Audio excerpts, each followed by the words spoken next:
Why has Triple H been so successful? Why is Triple H running WWE better than Vince McMahon and Bruce Pritchard on Monday and Friday night? Long-term booking.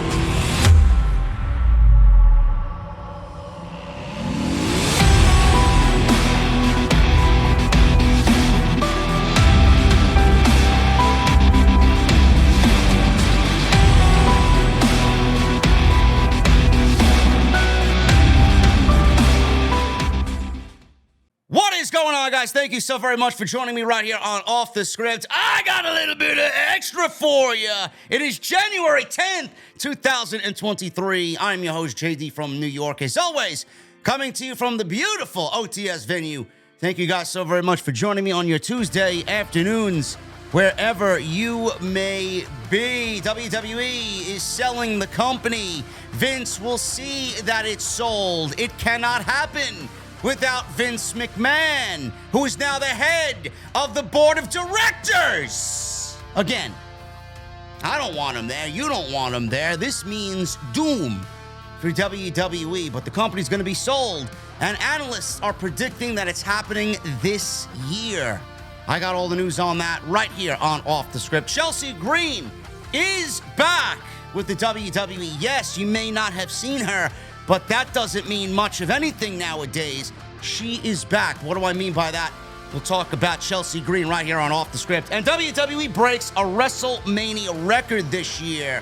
For all the people that don't want to think that it is the Triple H effect, I'm going to need you to start thinking a little bit more logically. It has nothing to do with WrestleMania itself, because if that was the case, all the other WrestleManias in the last decade would have been broken the record that WWE broke yesterday for WrestleMania. I got all the news right here for you on Off the Script. Follow me on social media at JD from NY206. That's Twitter, Instagram, TikTok, and Cameo. Make sure you guys hit that subscribe button down below. Turn on the bell for all notifications. Please hit that thumbs up. I'm going to need 1,000 likes, minimum. Jesse says minimum 1,000, right? Yes, minimum. Otherwise, you ain't getting tacos on Wednesday night for Dynamite. That's what he just told me. That's what he just told me. Listen, he's the boss around here, man. When it comes to the tacos, they may suck, but he's the boss. So 1,000 likes minimum right here on Off the Script. And make sure you guys go check out all the other content on the channel. Monday Night Raw review from last night and the absolutely scorching way we started Off the Script for 2023. That podcast was live on Sunday night. Go check that out. It's all on the homepage for you if you missed any of OTS. Let's start with this one, man. Maybe you knew this was coming or knew who the identity of this individual was, but now we can put a name to the mask. Fightful Select. Now, this may have happened on the show last night. I don't know, because it's 7:30 on Monday night, and I haven't watched Raw yet because it starts at 8 p.m., but I'm giving you guys the news anyway. Maybe you didn't watch Raw, and maybe you just caught up with this one because YouTube didn't want to put Raw in your subscription boxes. Bo Dallas is scheduled to be at Monday Night Raw in Birmingham, Alabama. Also, this is coming from Fightful. Also, as noted, Alexa Bliss was advertised for the show to appear, and she explained her actions towards the Raw Women's Champion, Bianca Belair. The storylines have strongly hinted that she will be getting involved with the Bray Wyatt storyline. PW Insider has confirmed that Dallas will be at the show tonight, and they added that given the Bliss announcement, this should confirm 100% that Dallas is playing the Uncle Howdy character. Bo Dallas' name has been rumored since the night of Wyatt's return at the Survivor Series pay-per-view. Brian Alvarez was the first to report that Bo Dallas was back with the company. However, Howdy has been showing up on SmackDown in recent weeks, and this past Friday, he attacked Bray seemingly to spark a fire in him ahead of his pitch black match with LA Knight at the Royal Rumble. Aside from Alexa Bliss, and the whole Bray Wyatt story kind of intertwining all of them, some people are excited about it. I am not. Bianca Belair, in the midst of all this, has looked like shit. And I think she looks less than. And that's not a good look for the Raw Women's Champion, who I think should have a big part of WrestleMania this year against Rhea Ripley for the Monday Night Raw Women's Championship, whether Rhea Ripley wins the Royal Rumble or wins the Elimination Chamber. So all of the rumors, is it Dutch?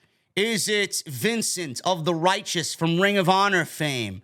Apparently not. It's Bo Dallas. I said it kind of doesn't make sense if they do Bo Dallas first and then want to do these other two guys. I do think that these other two guys, Vincent and Dutch, are a part of the Bray Wyatt's lore here for his return to WWE, but I think it would have made a lot more sense to debut them first and then Bo Dallas.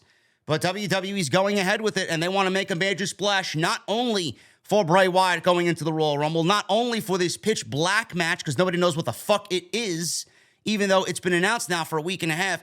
They want to kind of give you some good shit before the Royal Rumble. They're going to need to. They're going to need to. And honestly, I've been thinking this to myself in my own thoughts, with all the rumors and all the speculation that Vince McMahon is going to quietly take over creative again. This gives Triple H more fuel. Just do whatever the fuck he wants, right? I honestly feel like you're going to see Triple H continue to do, even more so, whatever the fuck he wants for WWE on Monday and Friday night now, because of all the rumors going around that Vince may end up taking the position away from him and Vince may be in complete control. Bo Dallas being back is a great thing. Bo Dallas working with his brother Bray. It's been something that people have been asking for years. And it looks like we may be getting it. And I love the Uncle Howdy character, man. The last character that we saw where his sister Abigail Bray Wyatt, the movements, the mannerisms, the whole character, the vibe of the character, the mask. I loved it. The presentation, that was the best presentation of anything Bray Wyatt since Bray Wyatt debuted back at the Extreme Rules pay-per-view. So I'm very interested to see where they go with this, with Bo Dallas seemingly back playing Uncle Howdy for the new Bray Wyatt's gimmick in WWE. Moving on, we have WrestleMania news. And this was the first thing that I read this morning, Monday morning. Backstage news on WWE's reaction to breaking the all-time WrestleMania gate record. This is the largest WrestleMania gate ever in 39 years. WWE issued the following. WrestleMania Goes Hollywood at SoFi Stadium surpasses WrestleMania 32 which was an awful WrestleMania, by the way. WrestleMania 32 as bestseller in the company's history nearly 3 months prior to the events. Stamford, Connecticut put out a press saying that on Monday, it was announced that WrestleMania Goes Hollywood, WrestleMania 39, which, how lame does that sound? Who's going to tune into WrestleMania Goes Hollywood? Now, WrestleMania 39. I don't know who's going to call it WrestleMania Goes Hollywood. If this was Vince in charge, Michael Cole would be reiterating that every fucking 20 seconds. WrestleMania 39, which will originate from SoFi Stadium in Los Angeles across 2 nights, which is definitely one of the reasons why they broke the record, broke the company's all-time gate record for WrestleMania, despite having yet to announce a single match. The previous record announced was $17.3 million in 2016 at WrestleMania 32 at AT&T Stadium in Arlington, Texas. The record gate comes on the heels of an unprecedented ticket sale demand for WWE in 2022, in which it produced the highest-grossing gate of all time for the Royal Rumble, Survivor Series, and Extreme Rules. Clash at the Castle in Cardiff, Wales, which marked WWE's first major stadium show in the UK in 30 years, was the highest-grossing UK event in company history. Additionally, WWE set in-market records for SmackDown and Raw events in more than 20 markets this year. Now they're just gloating. Nobody gives a fuck, including December 30th SmackDown, which took place in Tampa, Florida, which was the return of John Cena. Great. They broke the WrestleMania gate record. What does this mean? It means nothing for you and me. I don't give a fuck. Just put on a great WrestleMania. A WrestleMania that we know could possibly be the most important and the biggest WrestleMania of all time. Are people anticipating Dwayne Johnson being at WrestleMania? Yeah, kinda. I think people got kind of caught wind of The Rock potentially being at WrestleMania, but is that the reason why they sold over 120,000 tickets for WrestleMania? No, that's not the reason why. Are they anticipating John Cena and Stone Cold Steve Austin? Yeah, probably, maybe. You would expect these names to be somewhat involved at WrestleMania, but are John Cena and Stone Cold Steve Austin the reason for selling 120,000 tickets? No. No, they are not. Is WrestleMania itself, as the grand spectacle, the biggest wrestling show of the entire year, responsible for selling 120,000 tickets? Maybe. I wouldn't say that WrestleMania is a event that is a great show year in and year out. I honestly think WrestleMania has produced some of the worst shows that WWE has ever put on. I honestly think that WrestleMania is, it is a star-studded attraction. It is a destination for your pro wrestling fix every year, for the pro wrestling fan out there. People from all across the globe come to enjoy WrestleMania. It's always a thing. You never been to a WrestleMania. You got to go to a WrestleMania and at least be at a WrestleMania for one time in your life. I don't have to. I would prefer not to be honest with you. I don't really find it to be that big of a deal. And I would rather watch it in the best seat in my house on my couch while I do what I got to do than sit fucking in the nosebleeds while I got to buy a fucking pair of binoculars to see what's going on. Is that the reason why WrestleMania sold the most tickets in company history for WrestleMania? Largest gate ever? No. It's definitely a reason, but it's not the reason. More than likely, the reason is it's spread across 2 nights. Whereas all these other WrestleManias, which WWE could have absolutely broken the record on any given one of them in the last couple of years where they have done 2 nights, but they haven't. I'll get to why in a second. WWE has WrestleMania now as its destination show every year on Saturday and Sunday WrestleMania weekend. It is now taking place over the course of 2 evenings. It is a lot easier to break whatever record you have in the past or had in the past with a show that is spread over 2 nights. This is not a normal thing for WrestleMania. They just started dabbling with this experiment a couple of years ago. So if you want to go and tout that WrestleMania 32's record was broken, WrestleMania 32, though terrible, was a 1-night show that was spread over 7 hours. So WWE could easily, go out there and break whatever record when they got WrestleMania happening on not 1 night, but 2 nights. Do you want to know what I truly think? One of the largest reasons why WrestleMania sold out the SoFi Stadium attendance record here for WrestleMania, or the largest gate for WrestleMania ever, it's because Vince McMahon's not in charge. And I got into arguments with people online about, why do you think it's Vince McMahon not being in charge? Don't you think that WrestleMania is a huge event where everybody all over the globe comes to want to see, and it's the biggest spectacle of the entire year? I hear all this shit. Yes, it is. Yes, thank you for regurgitating something that all of us already know. But how many people out there have stopped watching the fucking product in WWE because Vince McMahon was in charge?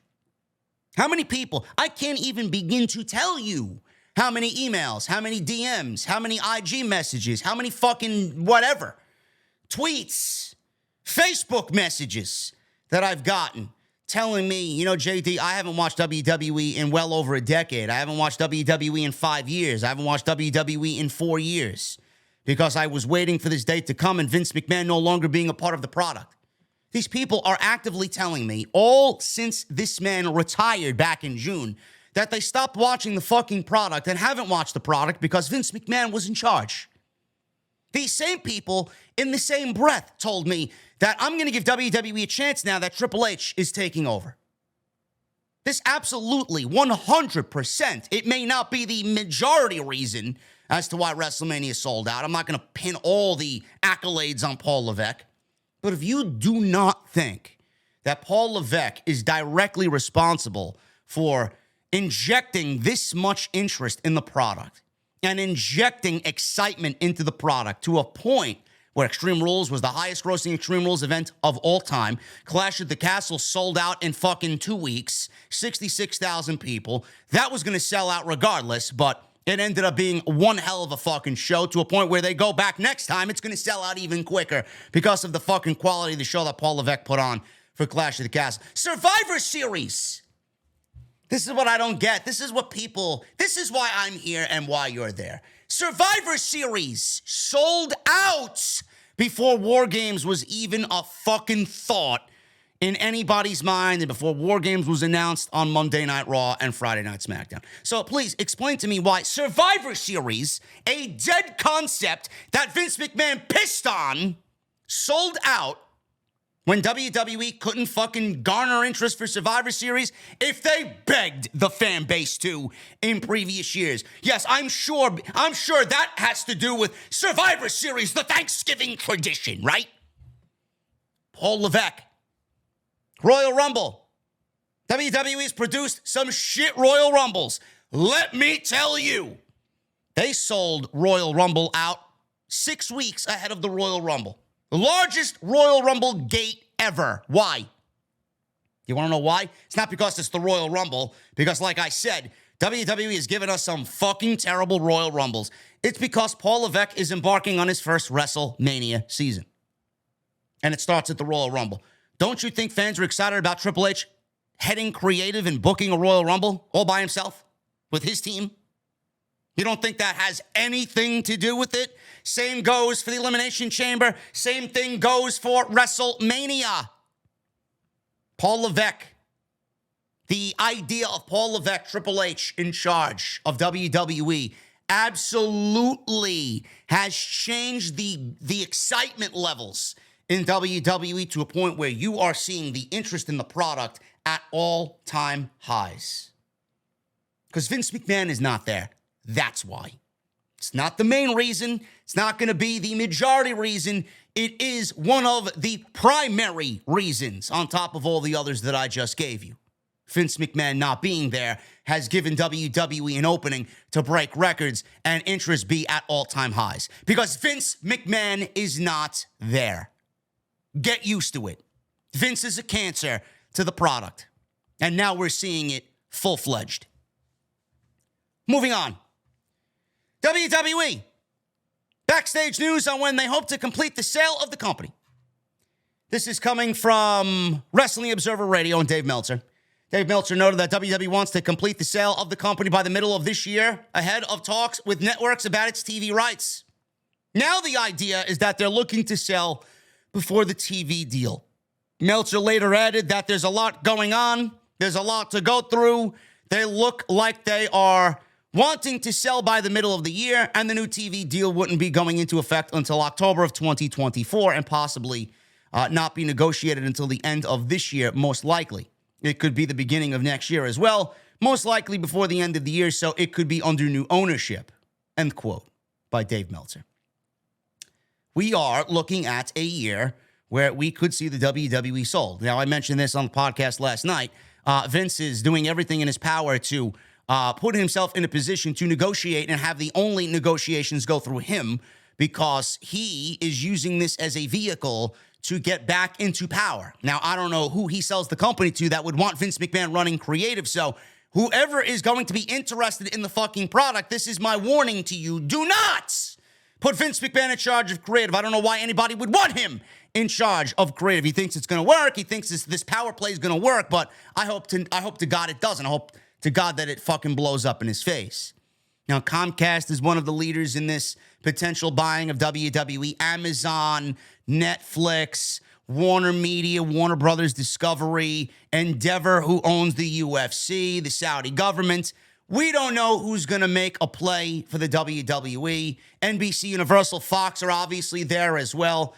I honestly feel, and I said this last night, I don't give a shit who buys the company, as long as they don't change anything about the company. I want them to buy the company, and I want them to keep Paul Levesque and Stephanie McMahon and everybody who's there now, the current management team in place, get Vince the fuck out. I don't want them to drastically change anything that we see on television. I don't want them to change the direction of the shows. I don't want them to change the management team. I want them to buy the company and put people in place that are going to run the company as best as it can run. All we need is that. What we don't need is someone buying the company and then changing everything about WWE to fit what their image of pro wrestling is. And that would be a colossal mistake. Disney, they could absolutely do that. They could buy WWE and they could change what they don't like about it and put out whatever they feel like is pro wrestling.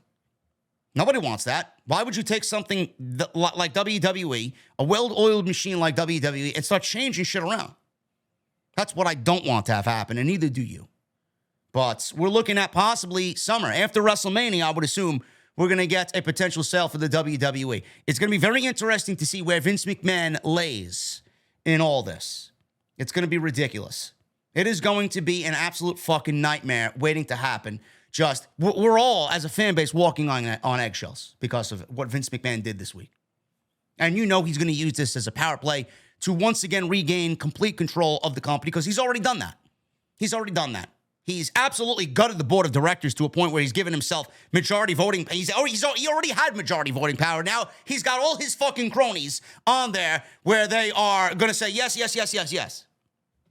He's basically got all the power. He is the head of the board of directors again. And he's lined up the board to give him whatever the fuck he needs. It's going to happen. This power play is already instituted by Vince McMahon. Now, whoever he negotiates with, I hope to God not that they don't listen to this wacko, this old man who seemingly wants all his power back. I hope to God not, because I don't know who would want to buy the company and then have Vince McMahon in charge of creative when we don't need Vince McMahon in charge of anything. We already have a great team in place, and I hope those are the people running the show even after the sale. And finally, guys, we got news on Chelsea Green. Apparently, Chelsea Green is back with the WWE, and she signed a deal quite some time ago. Fightful has updates on the contract status of 3 wrestlers, including Chelsea Green. Per the report, Green has been under contract with WWE for quite some time and is still waiting creative. Another indication that Green was headed to WWE was her recently shutting down her OnlyFans page. Major Pod also had to limit the new Chelsea Green merchandise production due to her signing with World Wrestling Entertainment. Now, with multiple reports that Green was being brought back, there was speculation that her husband, Matt Cardona, could be on his way back to the company. WWE sources have indicated that Cardona is not signed, but that we shouldn't rule anything out for the future. Kylie Ray is the other name, still reportedly a free agent despite being brought in for a tryout and appearing on WWE main events, which led to speculation that she had also signed with WWE. Matt Cardona, I'm predicting, is in the Royal Rumble, at least for a spot. I think that would be great. I do think that he ends up back with the company, and it needs to be as Matt Cardona and not Zack Ryder. Zack Ryder is dead. Kylie Ray, I honestly feel like she should be brought in for NXT. Give her some marinating on NXT. Give her about 6 months to a year to do what she needs to do on NXT. She could be a nice veteran presence on that roster and then make her way to the main roster once she gets herself known in front of this audience. And congratulations to her. She's been on that road to sobriety for many, many, many months now. So congratulations to her. And I think a lot of people should look at her as an influence in whatever you may be dealing with as well. That is a great story there. More on that at some other time. But I'd love to see Kylie Ray be brought in to WWE. But Chelsea Green is the name that people have been talking about for weeks now. And according to this report from Fightful, there's no reason for them to lie here or give out misinformation. She is with the company. And I've said this for weeks now. There's no other role for Chelsea Green other than being brought in to lead Toxic Attraction on the main roster, because it looks like Mandy Rose is not coming back to the WWE, at least right now. Chelsea Green being aligned with JC Jane and Gigi Dolan. If you want to bring up Toxic Attraction to the main roster, which I don't think they're ready yet for the main roster, but they are absolutely out of shit to do on NXT, so you might as well bring them to the main roster. She would fit them like a glove and fits the Toxic Attraction vibe like a glove. It would be ridiculous if they haven't thought of that idea already. That is my prediction for Chelsea Green. She will be in the Royal Rumble, and she will be leading Toxic Attraction on the main roster, and she will take the place of Mandy Rose in Toxic Attraction. It makes absolutely no sense not to do that. And Chelsea Green herself has had a fair, I would say an unfair shake on the main roster. She hasn't really gotten anywhere on the main roster, and even in NXT, because of a couple of injuries that have happened. And the WWE main roster doesn't know her. So if she's leading those two girls and you give that toxic attraction vibe on the main roster and you have her do what she needs to do to get it over, she will get over and she will get JC Jane and Gigi Dolan over. That's my prediction. Chelsea Green leading toxic attraction. Mark it down, bookmark it, save it. It's going to happen. And when it does, you know where you heard it, right here on OTS. Guys, thank you so very much for all your support. If you did enjoy the little extra today, please hit that thumbs up. Make sure you guys hit that subscribe button down below, turn on the bell for all notifications, and make sure you guys go check out all the other content on the channel. And please, on your way out, leave a like, hit that thumbs up. 1,000 likes is the goal right here on OTS. Guys, I will see you back on Wednesday night for more live streams. AEW Dynamite, big show in Los Angeles. Do we see Mercedes Moné in AEW? And we got Bryan Danielson versus Konosuke Takeshita. Jon Moxley versus Adam Page. Oh, my goodness. What a night it is going to be. I'll be live with Jesse on Wednesday night. And if there's any more news, you may get an extra on Wednesday as well right here on OTS. Have a great night, guys, and I will see you back live on Wednesday with Jesse for AEW Dynamite right here on OTS. See you guys later.